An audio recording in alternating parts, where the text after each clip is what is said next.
We re-diving into Genesis chapter 21 of the Tonic Bible channel. Let us check out verses 1 to 34. And we're going to do a few things. First of all, we're going to break down what the passage means. Then we're going to see how it connects to other parts of Scripture, particularly the New Testament. And then finally, draw some applications from this passage for our walk with Jesus today. So let's dive right into the Word of God. Here in Genesis chapter 21, we have two major sections. First of all, we have the birth of Isaac. And Sarah is so happy that she laughs because she couldn't believe that she is actually going to have a son. Because remember, she was past childbearing age.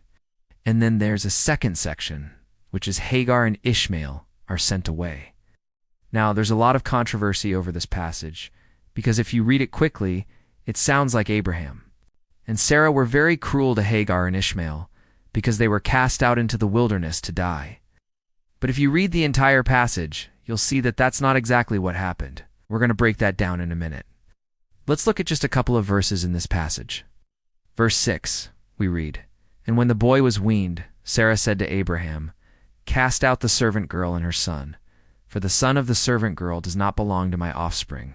Now, verse 8, it says, "And God said to him, 'Do not do anything, say anything at all to the boy, or do anything at all to him. For now I know that you fear God, since you have not withheld your son, your only one, from me.'" Now that's pretty strong language that God uses here, because he says, "I know that you fear God." Why? Because Abraham was willing to sacrifice his son Isaac, even though God had already provided a ram in the thicket for the sacrifice. Instead of Isaac? Abraham was willing to go through with it because he believed that God could raise Isaac from the dead, because God is the God of the living and the dead. And that shows that Abraham truly feared God. Now, verse 12, it says, "And concerning the child, he will be a nation, a great nation. And all these things will be done to your seed after you, for you are the father of many nations, not just the father of many people, but the father of many nations," which has been fulfilled in the fact that Jesus came out of Abraham's lineage, as well as the fact that the Messiah is going to come from Abraham's lineage. Now, the main character in this passage is Hagar, who is a slave, a female slave, and she gets pregnant by Abraham. This is all before God changes his name from Abram to Abraham and Sarai to Sarah. So there's two different sets of names in this passage, Abram and Sarai, and then it's changed to Abraham and Sarah. And that happens right after God promises them that they're going to have a son. That's the significance of the name change. Now, why did God choose Abraham to be the father of many nations? Or why did God choose Abraham above all the people of that day? And the answer is found in Genesis chapter 15, verses 13 to 14. "Then he said to Abram, 'Know certainly that your offspring will not be in bondage in a foreign land. They will be hated and oppressed, and they will be enslaved. And they will be brought out of the nation with great substance and with very many possessions.' And he said he will not enter back into Egypt. But the fourth generation shall return here. For the iniquity of the Amorites has not yet come to full." Now, what's interesting about the word translated hated in verse 13 is that the Hebrew word is sain, and it means to be an enemy or to hate. In other words, your descendants will not only be in bondage, they will be hated and opposed by the nation that they're in. And the reason why is because of the sin of the Amorites. And the iniquity of the Amorites hasn't come to its full yet. What's interesting is that God gives Abraham 4 generations. It says 4 generations from now, your descendants will come back and they will possess the land of Canaan. And that's exactly what happened. We have Judah, and then we have Levi, and then we have Moses, and then Joshua, and they entered into the promised land. For generations. So who is Hagar? Hagar is a slave girl, a female slave. And she's from where? She's from Haran, which is where Terah and Nar, who were Abraham's father and uncle, they lived in Haran. And that's where Abram, who's going to be named Abraham, he went to get Hagar, his slave girl. Well, we're going to stop here for the breakdown of this passage. Next week, we're going to continue with Genesis chapter 22, and we're going to see what happens next. Well, that's it for this week's lesson.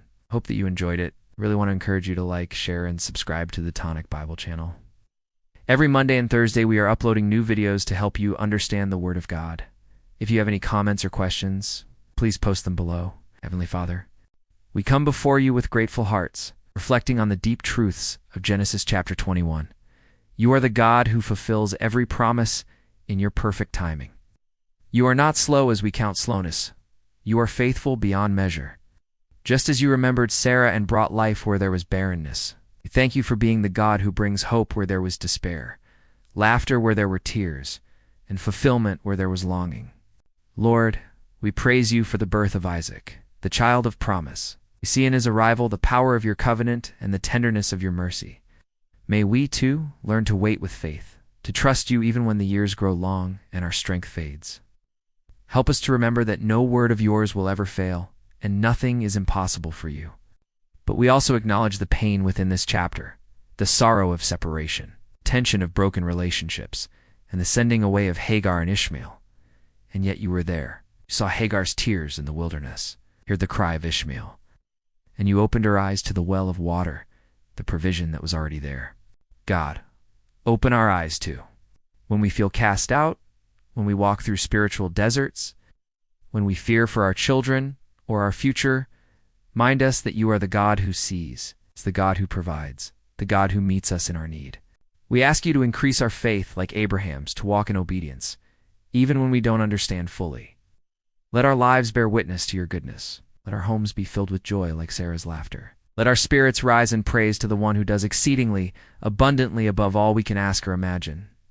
And for those still waiting on your promise, still wandering in the wilderness, still weeping beside a fading hope, we pray for strength, for peace, and for the assurance that you are near. May the story of Genesis 21 remind us all. You are the God who fulfills. You are the God who sees. You are the God who never forsakes. We bless your holy name, and we give you all glory, honor, and praise. In Jesus' name we pray, amen. Until next time, shalom.